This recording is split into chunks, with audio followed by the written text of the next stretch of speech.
On the line, we have with us Professor Francis Boyle.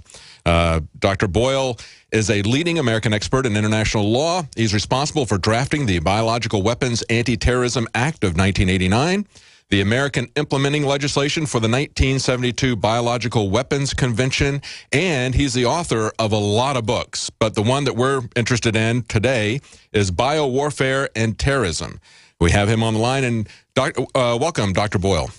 Well, thank you, David, and my best to your viewing audience. Thank you. Thank you for waiting. We had that breaking news that's very important that's going on there. But I wanted to ask you about the bioweapons labs that are in these African countries, because you know very well what's going on with the Biological Weapons Anti-Terrorism Act that you drafted there. Why are they putting these labs in those countries?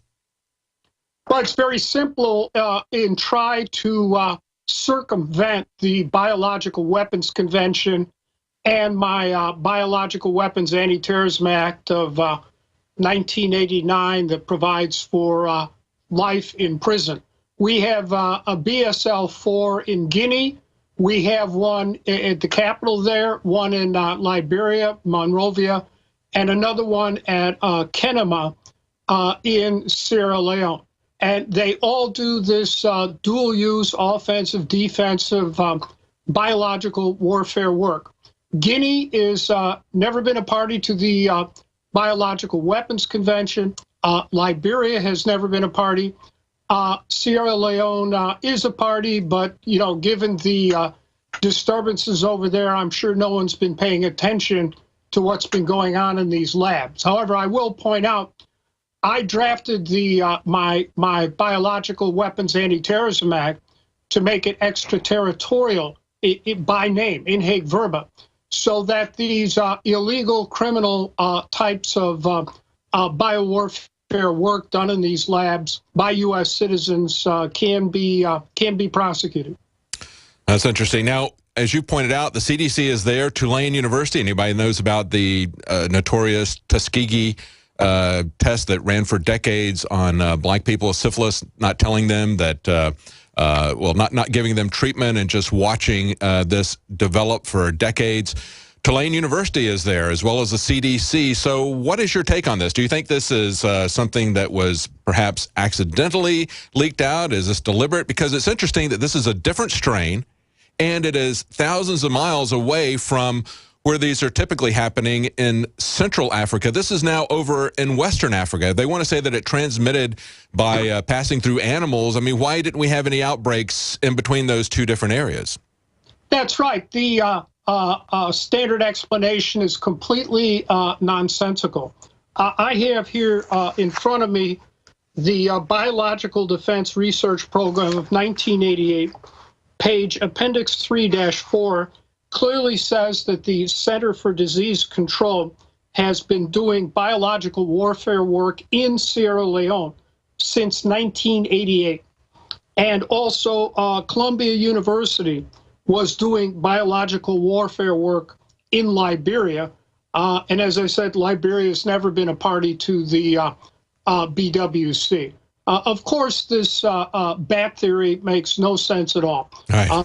It's clear that, in my opinion, the agent we're dealing with here of Ebola is 70% fatality, whereas all previous Ebola outbreaks had been 50%.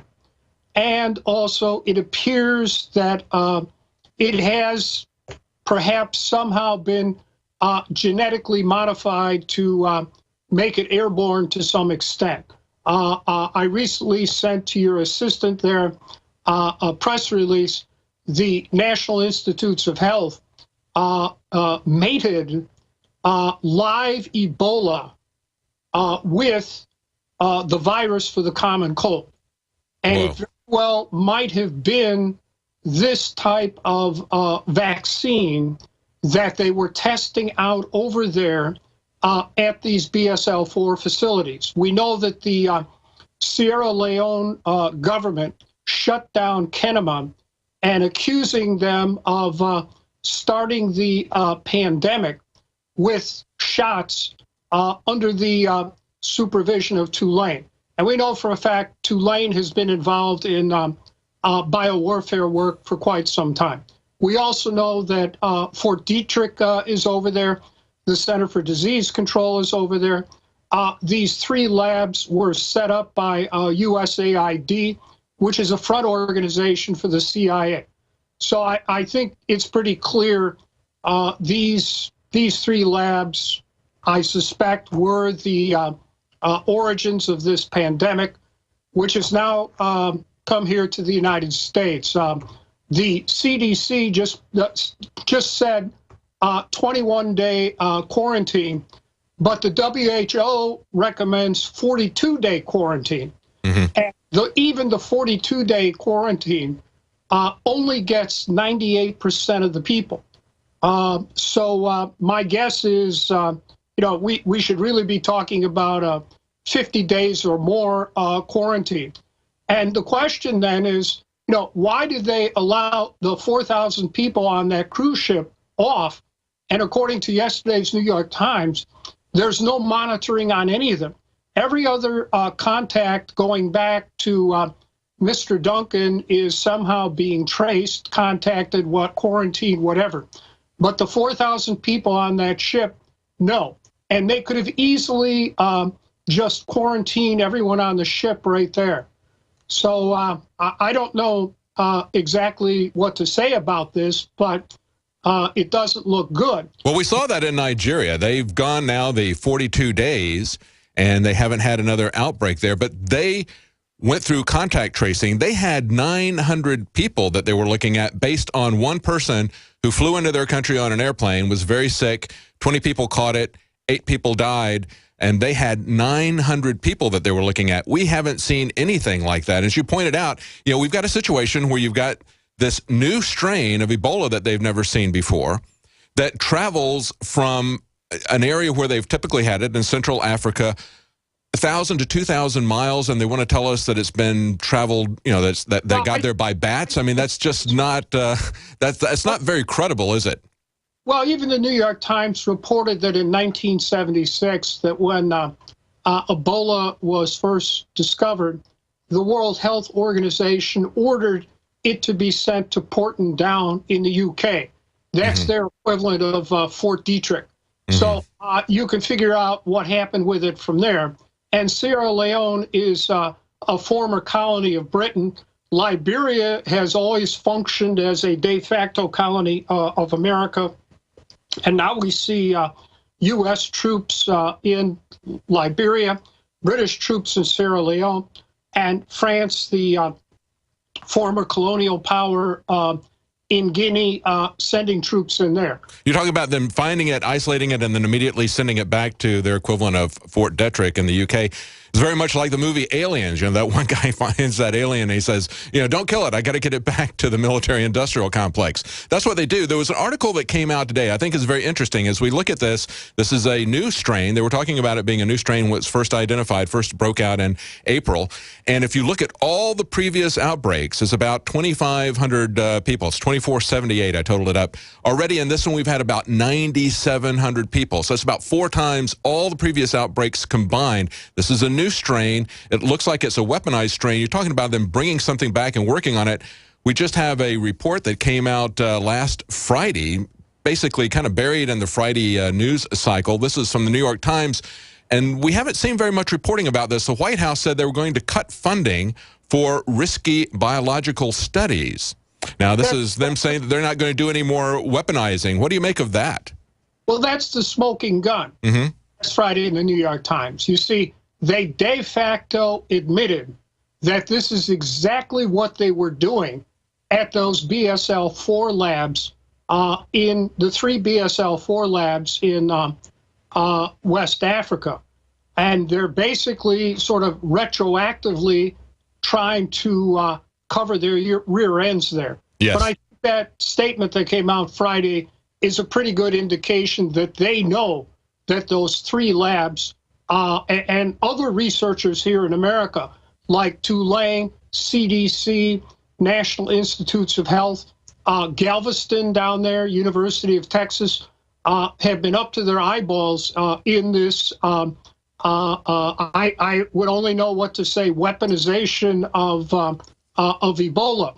It does not appear it is as contagious as the flu, but it looks like it could be as contagious as the common cold, which is what the National Institutes of Health has been working on now for quite some time. So it could be that they shipped that agent over there, put it into some type of vaccine, and then tested it out on these people. Yeah, and you know, we should always remember that the influenza epidemic right at the end of World War I that killed 21 million people, that was from soldiers returning, bringing back that epidemic to their country. Now, we've put 5,000 soldiers into the heart of the heaviest outbreak of Ebola, not with much training, not with basically any effective equipment to protect them. We're putting them at risk. That, to me, is a huge deal. But going back to this New York Times thing. We know for a fact that this Dr. Mengele professor at the University of Wisconsin resurrected the Spanish flu virus, brought it back to life on behalf of the Pentagon. We know that for a fact. We also know that the same Dr. Mengele at the University of Wisconsin genetically engineered Ebola to make it more dangerous. And we also know this same Dr. Mengele at the University of Wisconsin does GMO flu work, which with H5N1 and some of the others. And that's exactly what they're saying they're stopping. They're only saying that they're stopping not Ebola research. They're not mentioning that. They say the moratorium is only on research on the influenza virus and the coronaviruses that cause SARS and MERS. It made no mention of Ebola or any related filovirus. Ebola is already extremely lethal, they say, but it's not easily transmissible. That's the New York Times take on that. So, in other words, they've admitted they were doing it. Yes. And then second, the word Ebola wasn't in there, because if they had put Ebola in there on the list, everyone would have said, well, what were they really doing with Ebola, right? And that's why Ebola is not on the list. It should be on the list. But Yes. They're not going to say that, because everyone would then ask the next question. Sure, it was censored out of there, but we know they have done that type of Dr. Mengele biowarfare work with Ebola, as well as those other agents, which they admitted they were doing as recently as last Friday. Now, in this press release that you sent to us, you talked about it being GMO'd into a flu-bola. And they do actually mention in the New York Times what you just talked about, the H5N1 avian influenza. They say that opponents of this type of research, and listen to this, the euphemism that, hey, you probably know this, we're talking to Dr. Francis Boyle, who wrote treaties against bioweapon research in 1989 and 1972. So I'm sure you've heard them use this euphemism, a gain of function. That's what they call it, a gain of function, when they weaponize something like the H5N1 avian bird flu. I mean, they make it much more deadly. It's a gain of function. This same Dr. Mengele at Wisconsin, Kawako, who's on the press release, also is involved in so-called gain of function, which means species jumping. And indeed, he tested out this H5N1 on ferrets to see if they could jump from one to the other, because for these purposes of flu, ferrets are akin to human beings. So it's very clear what he was doing there. Yes. So what do you make of this? I mean, we have the, it's not just the bioweapons labs that are there, but we've also created AFRICOM just back in 2007. It's something that the American government never had before. A tremendous number of military bases there. Of course, we know that Africa is very, very rich in mineral resources, even though the countries are poor. We had the Bilderberg Group in 2013 and in the UK were saying that the big item on their list was Africa. I mean, is this some kind of neo-colonialism that they're looking for in that area as we see them moving in there with research, with military bases, focusing now on Africa? Yes, of course. The troops being sent over there have no training in medical treatment of anyone. The 101st Airborne is an elite